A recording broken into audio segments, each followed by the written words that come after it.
Hello and shalom to all my brothers and sisters in Messiah Yeshua who have his testimony and guard his commandments. Brother Nick here, and today is the 11th day of the third month on the official Enoch calendar that I publish, May 30th, 2021. And this video is about the upcoming Shavuot, the first fruits of the wheat harvest, the time of life rapture, the 1335th day, Ezekiel 37 dry bones living, and Psalms 84 through 118. So what you're looking at here is a screenshot of the Dead Sea Scrolls PDF by Geza Verme's translation, and you're looking at the sectarian civil calendar. And here on this screenshot I highlighted a couple of things: the Feast of Weeks, the Feast of New Wine, and the Feast of Oil. But the Feast of Weeks is also called Shavuot or Shavuot, the counting of 7 Sabbaths, and then you number the following day, the 50th. So here you could see on the 7th of the third month is a Sabbath, on the 14th of it, which is the third month, is a Sabbath, on the 15th of it is the Feast of Weeks. So the 15th day of the third month, they are pegging the festival of Shavuot to 15th day of the third month. And here on this slide is 2 screenshots. This is a similar screenshot of the same text that you just saw in the previous slide. And then here you have another screenshot regarding the barley wave sheaf, and you can see that the barley wave sheaf is on the 26th day of the first month. So unlike Leviticus 23, where it does not give us the date of the barley wave sheaf and it does not give us the date of the Shavuot, it does give us that in the Dead Sea Scrolls, and you can read it here. During the same week is the Feast of Barley on the 26th day in the first month after the Sabbath. And then what you would do, count 7 Sabbaths, and then you number the following day, the 50th, and that day is the 15th day of the third month, which is Shavuot, the first fruits of the wheat harvest, and the Feast of Weeks. So now let me count this for you on my official Enoch calendar. So here I am on my official Enoch calendar. I have the first fruits festival of the barley harvest was on the 26th day of the first month. It's right here in blue. The day before it in purple, all Sabbath days on this calendar are in purple. So the following day after the Sabbath is the 26th day of the first month, and now I'm going to count 7 Sabbaths as Leviticus 23 instructs us to do, and then I'm going to number the following day, the 50th, and that will bring us to Shavuot. So here's 1 week, or 1 full Sabbath. Here's the second week, 2 Sabbaths, 3 Sabbaths, 4 Sabbaths, 4 weeks, 5 weeks, 6 weeks. Here's our 7th week, and the following day is the 15th day of the third month, and it's Shavuot, just as I shared with you in the Dead Sea Scrolls. The reason that why my calendar can do this and produce a full 364-day year every year is because my calendar does not use the Gregorian days of the week as Yahweh Elohim's days of the week. Rather, the sun, via the spring equinox, establishes the days of the week, and therefore my calendar can produce this count every year. I don't have to add a leap week or anything else. This is how the calendar works, as I've demonstrated. And here on this day, it's Shavuot, and there's a lot of significant events according to the Book of Jubilees as recorded of being on Shavuot, and also some in the New Testament and also some in the Old Testament. So on this day, according to Jubilees chapter 6, was the day that Noah's covenant was made to not eat blood. And I've done several videos on this where I have restored the understanding of the covenant of Noah, which means that we are to only eat boiled flesh with the exception of the Passover, where we are instructed to eat the Passover roasted with fire and specifically not boiled, which means that eating it boiled was the standard practice of eating your flesh. Also on this day, Abram, in the middle of the month at Mamre, built an altar and he sacrificed to Yahweh, and Yahweh made a covenant with Noah, and Yahweh passed through the animals as a flame of fire and a torch on this day. Abram also offered first fruits on this day according to Jubilees chapter 9. And then when Abram was celebrating the festival of first fruits on a second time, El Shaddai appeared to him and made a covenant with Abram. And that's according to Jubilees chapter 15. And then on that day, Abram's name was changed from Abram to Abraham. And then the covenant of circumcision was given to Abraham on that day, the 15th day of the third month, according to Jubilees chapter 15. On that same day, during that same time period, the promise of Isaac was made to Abraham. And on that same day, Sarai was renamed Sarah on that day. On that same day, Isaac was promised to be born in these days in the next year, quote, at the time of life, according to Jubilees chapter 15. And so in Jubilees chapter 16, verse 13, Sarah gave birth to Isaac on the 15th day of the third month. On this day, Abraham blessed Jacob, and Abraham died, according to Jubilees chapter 22. Jacob made a feast for Laban on this day and made a covenant with Laban at Gilead, according to Jubilees 29. Judah was named and circumcised. Praise you, Yah, was named and circumcised by Jacob on this day. Israel, Jacob, he celebrated the first fruits festival of old grain due to the drought, according to Jubilees chapter 44. The Israelites arrived at Mount Sinai, according to Exodus 19, verse 1 and 2.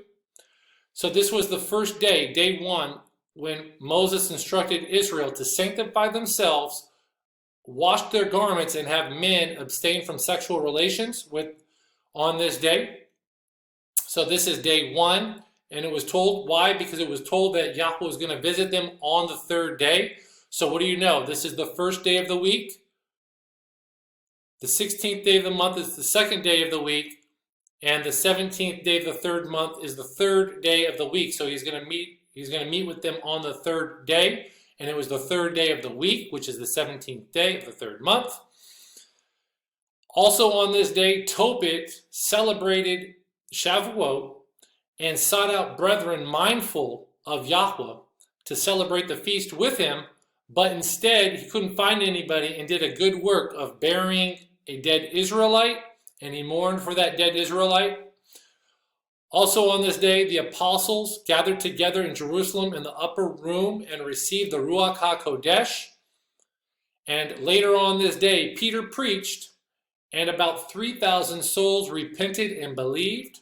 Also during that time, Peter prophesied of the day of Yahweh and quoted Joel. And I'll be taking a look at that in this video. Paul had a priority to make it back to Jerusalem to celebrate Shavuot in Acts chapter 20 and 21. And then Yeshua made a cryptic prophecy regarding Shavuot, I understand. Yeshua declared in John chapter 4, verse 35, he said that don't say the harvest is in 4 months. He said, lift up your eyes and see that the fields are white and ready for harvest now. So the harvest is the harvest festival. And the harvest festival starts on the 15th day of the 7th month, which is the Feast of Tabernacles, or Sukkot. That is also the harvest festival. So if you subtract 4 months from the 15th day of the 7th month, it brings you to the 15th day of the 3rd month. And so I understand Messiah Yeshua was alluding to this time being the time of the harvest. And as you can see in my video last year regarding Shavuot, at the house that I rent here in Cyprus with my family, you can see that the fields are white and ready for harvest at this time of the year. This year they planted potatoes in the fields, so there's no wheat in our fields, but all around my whole area that I live in, the wheat harvest has been going on. The wheat's dried up, and the wheat harvest has been going on. Fields are white, definitely. Shalom, brothers and sisters. Brother Nick here, and I'm on top of my roof because I had to come up here and fix the internet as the internet broke off of the wall, and I have to fix to get service so I can film the video. But I wanted to take this time while I'm on top of the roof to show you guys that the wheat fields are ready about 4 months early. Today's the 2nd day of the 3rd month. Shavuot is always the 15th day of the 3rd month. Here I am in Cyprus, and I'm about the same climate as you would get in Israel. And the place where we are renting for this year is out here in the middle of the wheat fields. And as you can see, the fields are white and they're ready for harvest. And Yeshua would have said that, he would have said that on Shavuot, the harvests are ready 4 months early. So just like the calendar, if you subtract the harvest festival is the 15th day of the 7th month, subtract 4 months, it's the 15th day of the 3rd month, which is always Shavuot on the Enoch calendar. So the fields are always white, as you can see.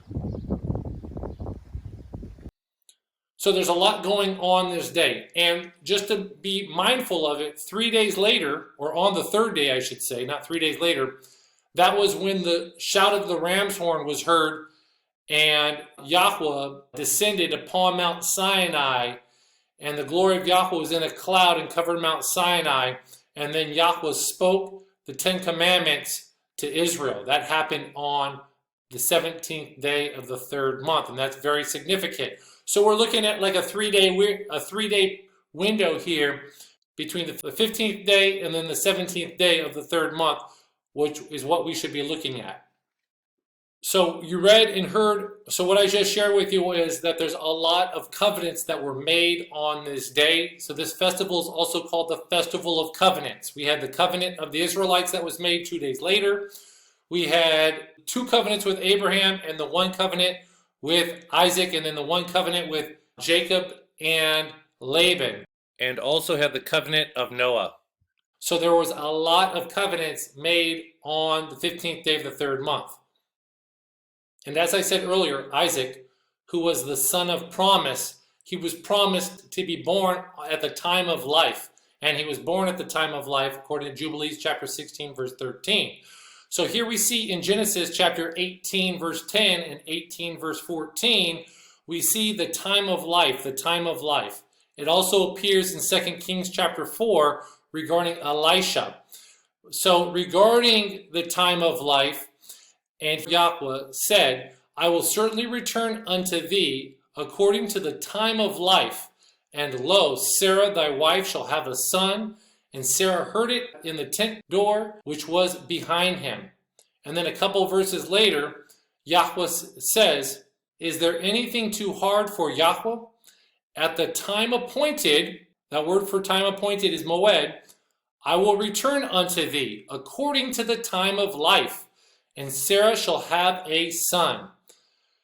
So that is really important regarding this time. So I hypothesize that the question was asked on the 15th day of the 3rd month at the time appointed. The moed is the time that he would return at the moed according to the time of life.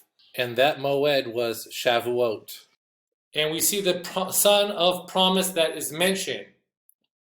Also, we see here that Elisha, Elijah's successor, Elisha, he also prophesied and made a similar miracle, a prophecy, a miracle, according to a woman being without a child. She was told that she would have a son at the time of life. So the Shavuot is also the festival of the promised son.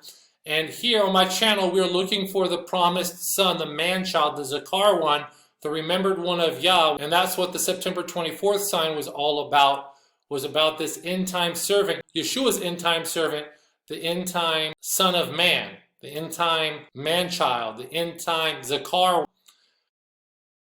Also important to note in Genesis chapter 18, verse 14, in that same passage, Yahweh asks, is there anything too hard for Yahweh? And that is the question, and I did a search on that.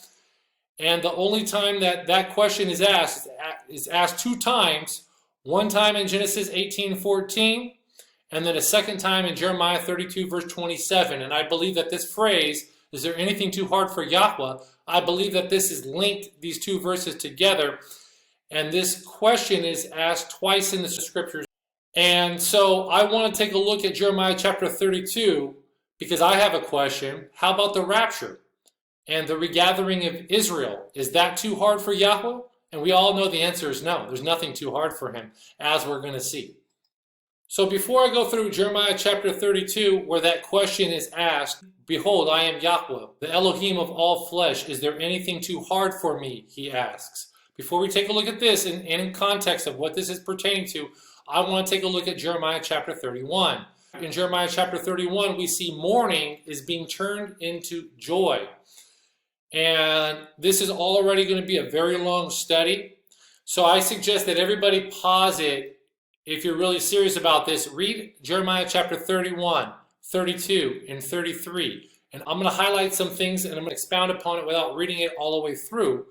Chapter 31, verse 6, for there shall be a day that the watchman upon the mount of Ephraim shall cry, arise ye, and let us go up to Zion unto Yahweh our Elohim.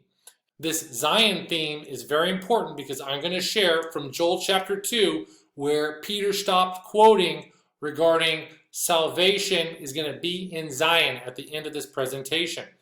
Also, chapter 31 is about Yahweh, about how he scattered Israel, how he will gather Israel, and he will keep Israel as a shepherd doth his flock. Therefore, they shall come and sing in the height of Zion, and shall flow together to the goodness of Yahweh for wheat, and for wine, and for oil. That's the first fruits of the wheat harvest. Then from that day you count 7 Sabbaths and number the 50th day. It's the first fruit of the new wine. And then on that day you count 7 Sabbaths again. You number the following day 50, and that's for the new oil. So for wheat and for wine and for oil, and for the young of the flock and of the herd, and their soul shall be as a watered garden, and they shall not sorrow any more at all. Why aren't they going to sorrow anymore at all? Because it's about to be possibly the beginning of sorrows, which I just did a video on previously. Now, there's a lot of good stuff in here regarding Ephraim becoming his firstborn. I do not want to overlook this, but for time, I have to. It talks about a new covenant being made. And then it talks here at the bottom about how the city shall be built to Yahweh from the tower Hananiel unto the gate of the corner. And it talks about the city being rebuilt again. And regarding Jerusalem, I've been over the last 3.5 years, I've been there many months.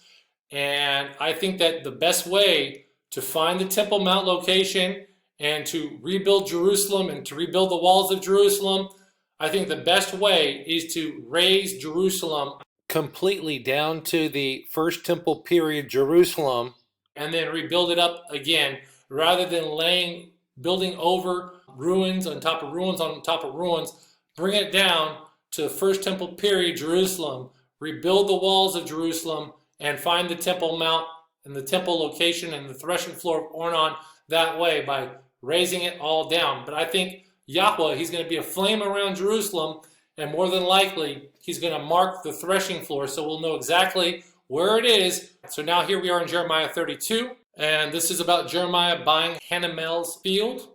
For thus saith Yahweh of hosts, the Elohim of Israel, houses and fields and vineyards shall be possessed again in this land. And it's going to be possessed accordingly to how Jeremiah bought it, which is why his scroll is preserved.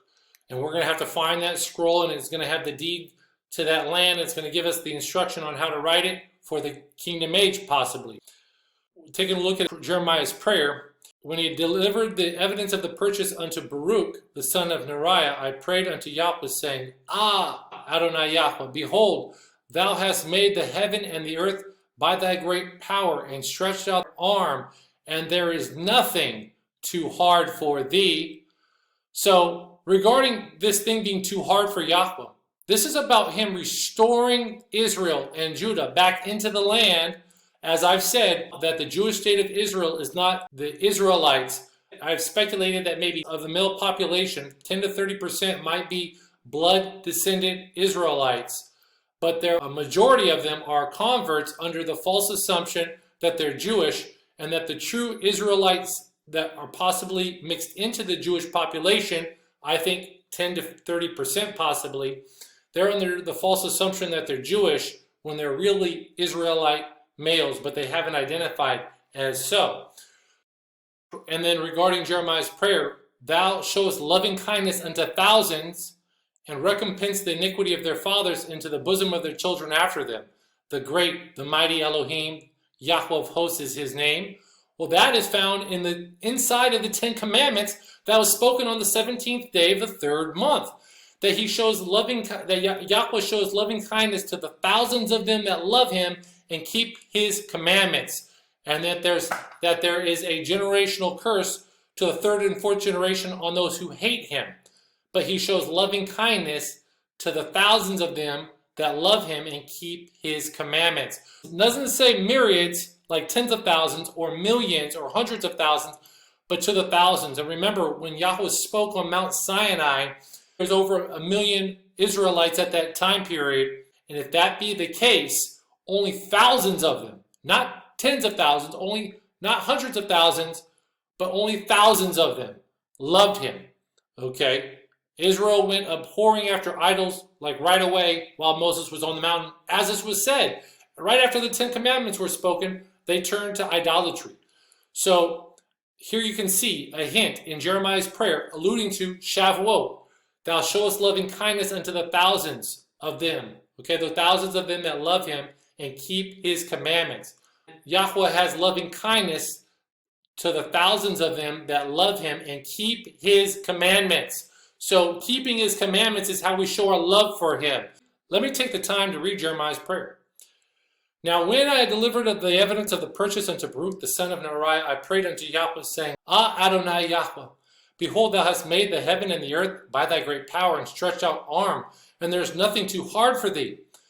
Thou showest loving kindness unto the thousands, and recompense the iniquity of the fathers into the bosom of their children after them. The great, the mighty Elohim, Yahweh of hosts is his name. So that is taken from the 10 Commandments, that there's generational curses to the 3rd and 4th generation on those that hate him, and that there is loving kindness to the thousands of him that love him and keep his commandments. So that right here alludes to Shavuot, but that was on the 17th day of the 3rd month. That's why we are watching on Shavuot. Great in counsel and mighty in work, for thine eyes are open upon all the ways of the sons of men, to give everyone according to his ways and according to the fruit of his doings. Are you keeping the commandments or are you not? Are you bearing fruit worthy of repentance? Bearing fruit worthy of repentance is keeping the commandments, the 10 Commandments. And the Sabbath day, Christians, is of the 10, whether it be the Christian Gregorian Sunday Sabbath or the Jewish Hillel Gregorian Saturday Sabbath, or the lunar Sabbath. But the true Sabbath is the solar Sabbath that I restored, that I shared. Hallelujah, by the wisdom and understanding, I restored it. But if you don't want the solar Sabbath, that's fine. It's posted and it's there. But it's doing the best with the best information that we know. But the fruit of one's doings is keeping the commandments.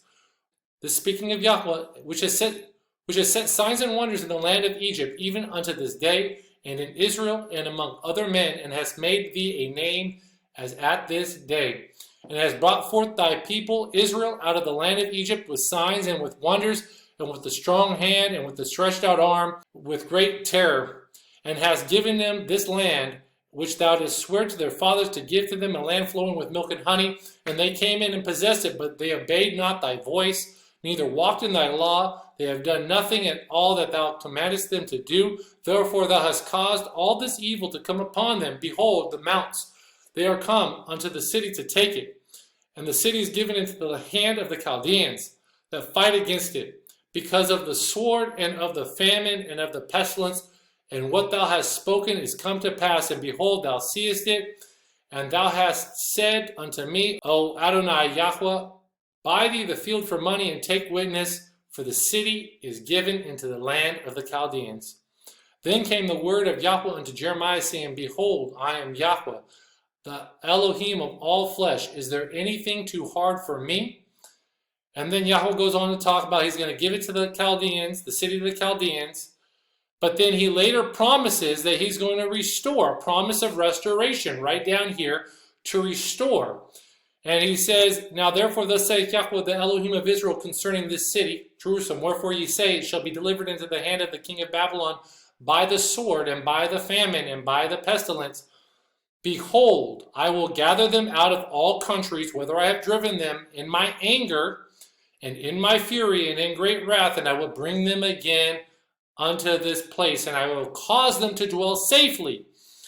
So that causing them to dwell safely is going to set up Ezekiel 38 and 39. Now, everybody thinks that the Jewish state of Israel is a fulfillment, but as I've proven, it is not. This is not only talking about the children of Judah and restoring the children of Judah right here, but it's also talking about the children of Israel. And the children of Israel are also going to be restored into this land. and that he's going to make a covenant with him. And he's going to cause their captivity to return. And like I said, the modern Jewish state of Israel is not the fulfillment of Yahweh restoring the children of Israel and restoring the children of Judah back into their land, because they're not dwelling safe. Those people are not dwelling safely. They have enemies all around them. They're not dwelling safely. And that's going to look something totally different than what Christian prophecy teachers have taught over the last decades and the last 70 years. So that's setting up Ezekiel 37. And I'm going to come to Ezekiel 37 right here, because this is about a covenant of peace that's going to be made with them. Back here in Jeremiah, right here, it talks about, and I will make an everlasting covenant with them, that I will not turn away from them to do good to them, but I will put my fear in their hearts, that they shall not depart from me. So there's going to be another covenant that's going to be made, and we read about that in Ezekiel chapter 37, right here. Moreover, I will make a covenant of peace with them. Noah had a covenant of peace made with him. And this covenant of peace is going to be made with his servant David, as you can see in Ezekiel chapter 37. My servant David shall be their prince forever. So there's going to be a prince. So the servant David shall be king, and servant David shall be their prince. Now I'm in Jeremiah 33. You could read here about the covenant with David. Behold, the days come, saith Yahweh, that I will perform that good thing which I promised unto the house of Israel and to the house of Judah. So to both houses. So this is about the two sticks becoming one, which is what Ezekiel 37 is about the two-stick prophecy. And I explained that this end-time Elijah-type person is going to be the fulfillment of the two sticks becoming one. And I will perform that good thing that I promised unto the house of Israel and unto the house of Judah in those days. And at that time, I will cause the branch of righteousness to grow up unto David, and he shall execute judgment and righteousness in the land. In those days shall Judah be saved, and Jerusalem shall dwell safely. And this is the name wherewith she shall be called, Yahweh our righteousness. For thus saith Yahweh, David shall not want a man to sit upon the throne of the house of Israel. Neither shall the priests, the Levites, want a man before me for burnt offerings, to kindle meat offerings, and to do sacrifice continually.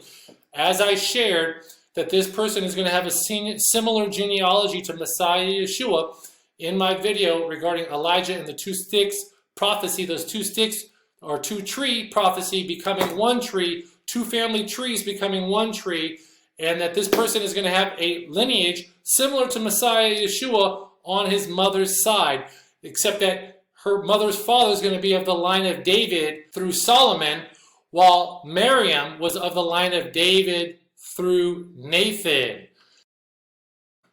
So as I said, Isaac was the child of promise. And we saw the September 24th Revelation 12 sign of the sign of the man-child.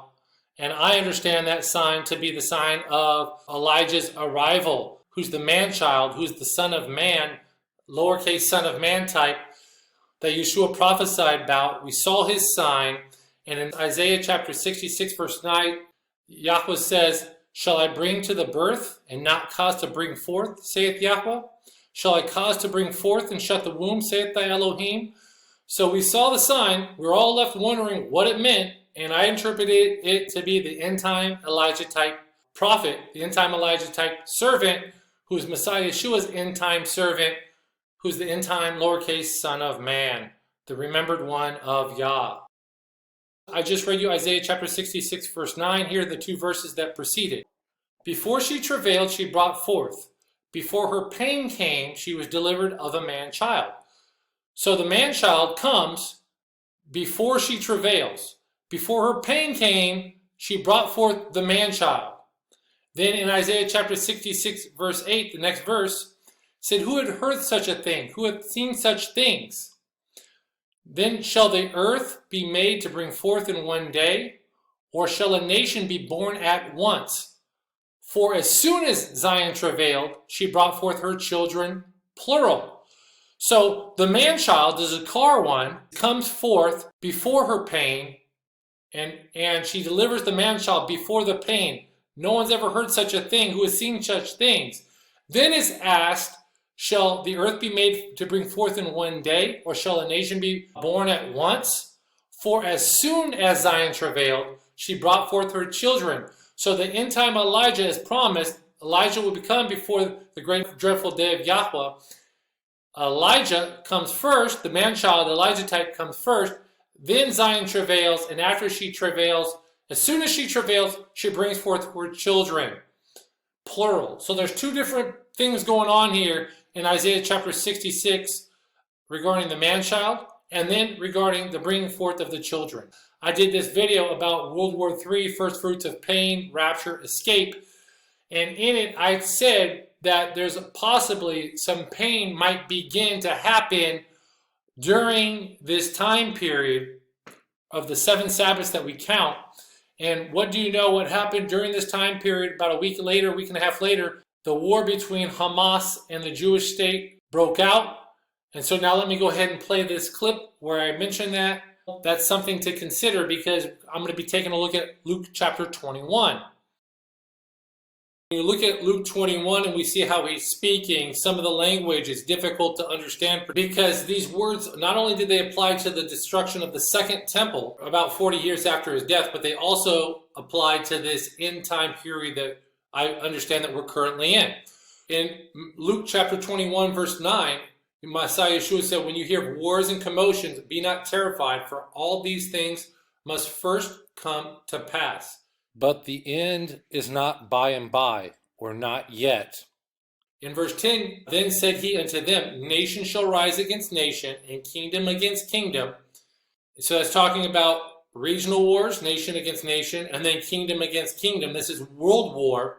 And great earthquakes shall be in diverse places, and famines, and pestilences, and fearful sights, and great signs shall there be from heaven.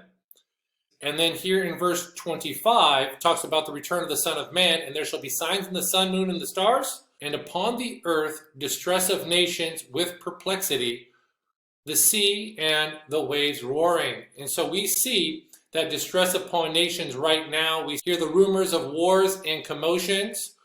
Okay, we've heard of these rumors of wars and the commotions that are all going on.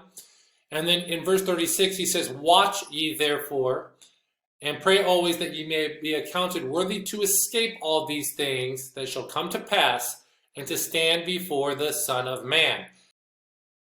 And then when you get back from Shavuot, at some time right after there, that's when the grape harvest would start, which also in Revelation 14, it talks about the messenger putting in the sickle and harvesting the grapes and of the earth and putting them into the wine press of the great wrath of Elohim. So that is also a reference to this time period that will happen after this. So there could be wars that are breaking out during this time period of first fruits between the barley and the wheat. And then sometime after the 15th day of the third month, when the grape harvest is going on, there could be regional wars of nation against nation and then kingdom against kingdom.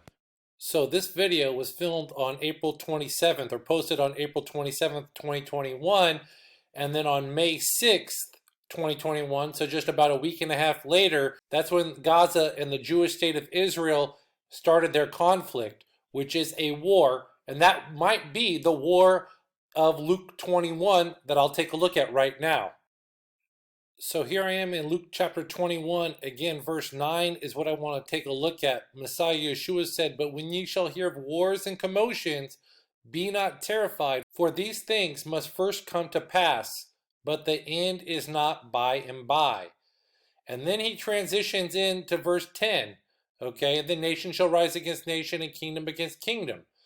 So when you shall hear of wars and commotions, that Gaza-Israel war that just happened, and all the other rumors of wars of Iran and Israel, Syria and Israel, Lebanon and Israel, Turkey and Israel, be not terrified, for that must first come to pass, which is the war and the rumors of war, but the end is not by and by. It looks like there's an intermission between verse 9 and then verse 10.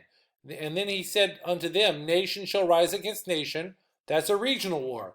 That regional war is going to be like Lebanon, Syria, Jordan, Iran, Gaza, maybe Turkey. but the end is not right yet. Nation shall rise against nation, and then kingdom against kingdom. That's going to be World War III. And great earthquakes, that word for earthquakes is seismos, and when nuclear bombs are detonated, it creates shock waves, or seismos, shall be in diverse places, so there's going to be everywhere, and famines and pestilences and fearful sights and great signs shall there be from heaven.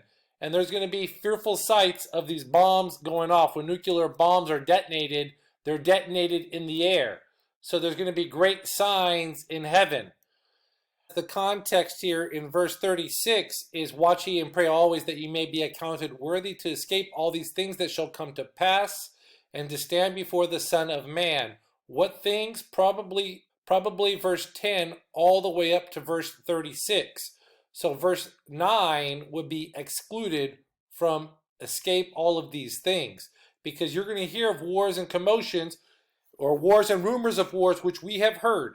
There have been many rumors of many wars going on right now, different wars going on, and we saw the war, but those things first have to come to pass. So, but the end is not by and by, and then these things might come right thereafter. So this is just one possibility of how to interpret Luke chapter 21. So now about the first fruits of pain, and it's the first fruits of pain that I mentioned from my previous video. We have the barley wave sheaf. We count 7 Sabbaths and number the following day 50, which is the first day of the week. And on that day, that's the festival of Shavuot, the festival of first fruits of the new wheat harvest. On that day, we would count 7 Sabbaths again, and then we number the following day 50th. That following day is the festival of the first fruits of new wine, which is the grape harvest. And we see that grape harvest theme and the wheat theme in the book of Revelation. And then we would count 7 Sabbaths on this day and number the following day 50. And that is the first fruits festival of the new olive oil, the new oil. And so these are called the Pentacat, or 50-day cycle festivals right here. 50, 50, and 50.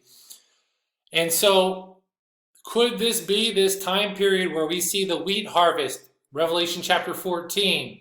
We see the wine harvest, Revelation chapter also 14. Thrust in thy sickle and reap, okay, and put it into the winepress of the great wrath of Elohim during that period. So what I'm saying is, there's, per Luke 21, that there could be a buildup of wars, right? There's the regional war, and then you hear wars and rumors of wars, and then it's nation against nation, which is regional war, and then kingdom against kingdom, which is world war. And I'm sure the judgment of Babylon and possibly everything else, as that appears to be connected, according to Jeremiah chapter 32, with this Shavuot time period.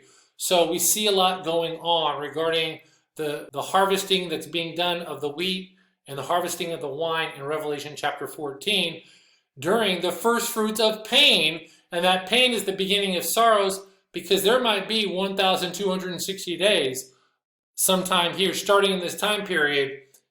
And that's just something to consider. So finally, now let me go ahead and get into Peter's prophecy, where he quoted Joel on the day of Shavuot, and he stopped. He stopped and he left out a very important verse. And here is Peter. I'm going to read Acts chapter 2. And Peter, standing up with the 11, lifted up his voice and said unto them, Ye men of Judea, and all ye that dwell at Jerusalem, know ye this unto you, and hearken to my words, for these people are not drunken as ye suppose, seeing it was the 3rd hour of the day. Remember, they mocked them, just like, and said, these guys are full of new wine, but the new wine festival is not for another 7 weeks. They all knew this. For these are not drunken as ye suppose, seeing it is but the 3rd hour of the day, but this is that which was spoken of the prophet Joel. And it shall come to pass in these last days, saith Elohim, I will pour out my spirit upon all flesh, and your sons and your daughters shall prophesy, and your young men shall see visions, and your old men shall dream dreams. And on my servants and on my handmaidens will I pour out in those days of my spirit, and they shall prophesy, and I will show wonders in the heaven above, and signs in the earth beneath, blood and fire and vapor of smoke. The sun shall be turned into darkness, and the moon into blood before the great and notable day of Yahweh come. And it shall come to pass that whoever shall call on the name of Yahweh shall be saved. And then Peter stopped quoting Joel. So what did Peter stop? Why did he stop? He said, okay, whoever shall call upon the name of Yahweh shall be saved. For in Mount Zion and in Jerusalem shall be deliverance, as Yahweh hath said, and in the remnant whom Yahweh shall call. And then in Revelation chapter 44, verse 1, we see the Lamb on Mount Zion with the 144,000. And I looked, and lo, a Lamb stood on Mount Zion, and with him 144,000, having his Father's name written in their foreheads.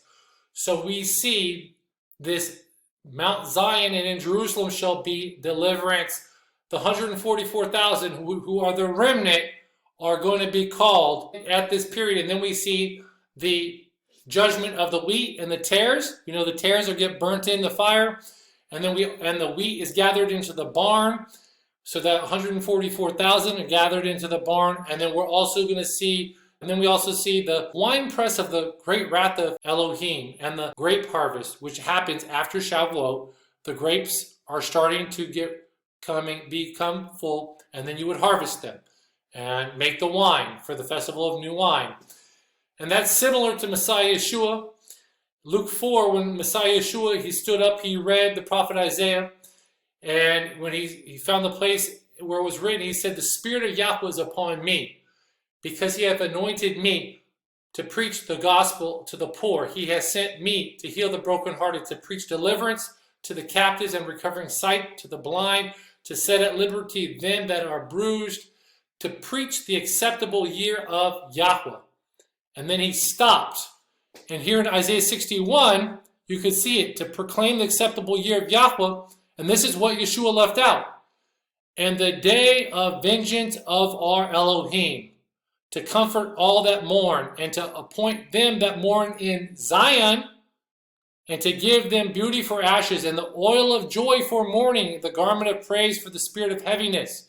Remember, the Israelites had to wash their garments on Shavuot, that they might be called trees of righteousness, the planting of Yahweh, that he might be glorified. So there, I understand that, and I interpret that there's going to be a group of people that are going to be planted in the land, and that they're going to build the old waste places here. Remember, we just read about in Jeremiah chapter 31, 32, and 33. And they're going to raise up the former desolations, and they shall repair the waste cities and the desolations of many generations. And strangers shall stand and feed your flock. So the Israelites are going to be brought in, and then the strangers that are left in the land, the sons of the aliens, shall be your plowmen and your vine dressers to the Israelites.